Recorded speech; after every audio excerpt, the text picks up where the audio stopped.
Hi అండి. నమస్తే. నేను మీ Vaishnavi. Welcome back to foodies light. ఈరోజు మన ఛానల్లో రెసిపీ వచ్చేసి సొరకాయ హల్వాని టేస్టీగా ఎలా చేసుకోవాలో చూపించబోతున్నాను అనమాట. మీకు స్వీట్ తినాలనిపించినప్పుడు, అలానే స్వీట్ క్రేవింగ్స్ ఉన్నప్పుడు హెల్దీగా ఇలా స్వీట్ చేసుకొని టేస్ట్ చేయండి. ఒక్కసారి టేస్ట్ చేశారంటే ఇంకా వదిలిపెట్టరనమాట, అంత టేస్టీగా ఉంటుంది. మరి ఎలాంటి ఆలస్యం చేయకుండా నోరూరించే సొరకాయ హల్వాని ఎలా చేసుకోవాలో ఫాస్ట్గా చూసేద్దాం. ముందుగా స్టవ్ పైన ప్యాన్ పెట్టుకొని అందులోకి 250 ml చిక్కటి పాలు తీసుకోండి. ఆ తర్వాత మంటని సిమ్కి అడ్జస్ట్ చేసుకొని ఈ పాలు పొంగు వచ్చే వరకు కాగపెట్టుకోవాలన్నమాట. ఇవి కాగేలోపు నెక్స్ట్ ఒక చిన్న బౌల్ తీసుకొని అందులోకి 2 టేబుల్ స్పూన్ల మిల్క్ పౌడర్ వేసుకోండి. ఆ తర్వాత 2-3 టేబుల్ స్పూన్ల గోరువెచ్చని చిక్కటి పాలని యాడ్ చేసుకోవాలన్నమాట. ఇవి యాడ్ చేసుకున్న తర్వాత స్పూన్తో గడ్డలేవి కట్టకుండా బాగా మిక్స్ చేసేసుకొని ఈ బౌల్ని పక్కన పెట్టేసుకోండి. పాలు పొంగొచ్చిన తర్వాత పైన మీగడ కట్టకుండా మిక్స్ చేసుకోండి. అలానే సైడ్స్ కూడా స్క్రేప్ చేసుకోండి.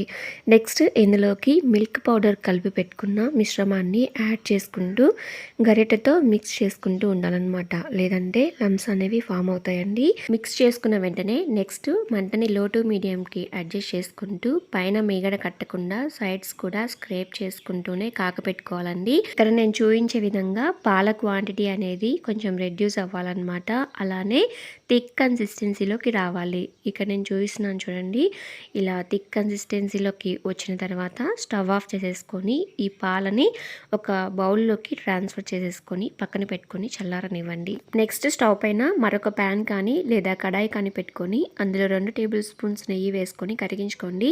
నెయ్యి కరిగిన తర్వాత ఇందులోకి 1.5 కప్పు తురుముకున్న సొరకాయ తురుమును వేసుకోండి. మీరు సొరకాయని తురుముకునే ముందు దాన్ని బాగా వాష్ చేసుకొని దానిపైన చెక్కు తీసేసి తురుముకోవాలండి. లోపల సీడ్స్ అనేవి రిమూవ్ చేయాలన్నమాట. ఇప్పుడు మంటని లో టు మీడియంకి అడ్జస్ట్ చేసుకుంటూ సొరకాయ తురుముని ఇలా కలతిప్పుకుంటూ ఇది కొంచెం సాఫ్ట్గా అయ్యి అలానే కొంచెం కలర్ చేంజ్ అయ్యేదాకా దీన్ని ఫ్రై చేసుకోవాలండి. అలా ఫ్రై అవ్వడానికి కనీసం 10 నిమిషాలు పడుతుందండి. ఆ తర్వాత ఇందులోకి స్వీట్నెస్కి సరిపడా 1.5 కప్పు సొరకాయ తురుముకి 1/2 కప్పు షుగర్ వేసుకొని మంటని సిమ్కి అడ్జస్ట్ చేసుకొని షుగర్ అంతా కరిగేదాకా మిక్స్ చేసుకోండి. వన్స్ షుగర్ మెల్ట్ అయిన తర్వాత ఇప్పుడు ఇందులో మాయిశ్చర్ ఉంటుంది కదా, అది పూర్తిగా కాకుండా కొంచెం లైట్ మాయిశ్చర్ ఉండేదాకా ఈ సొరకాయ తురుముని అడగంటకుండా ఇలా మిక్స్ చేసుకుంటూనే ఫ్రై చేసుకోండి. ఇలా లైట్ మాయిశ్చర్కి వచ్చిన తర్వాత ఇందులోకి మనం ముందుగా కుక్ చేసుకున్న పాలని యాడ్ చేసుకోండి.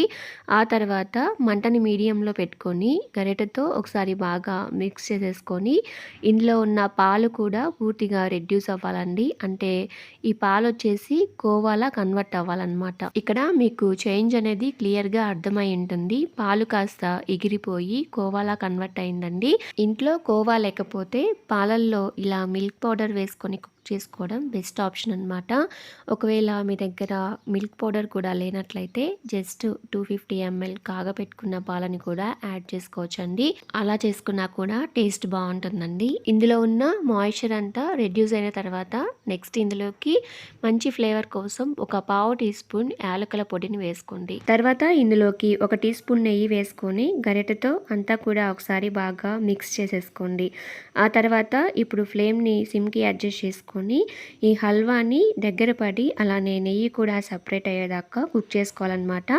ఆ టైంలో ఇందులోకి నెయ్యిలో ఫ్రై చేసుకున్న మీకు నచ్చిన డ్రై ఫ్రూట్స్ని వేసేసుకొని మిక్స్ చేసేసుకొని స్టవ్ ఆఫ్ చేసేసుకోండి. మీరెప్పుడు ఈ విధంగా సొరకాయ హల్వాని ట్రై చేయనట్లయితే వీడియోని చూసి ఇంట్లో ట్రై చేశాక మీకు ఎలా వచ్చిందనేది నాతో కామెంట్స్లో షేర్ చేసుకోండి.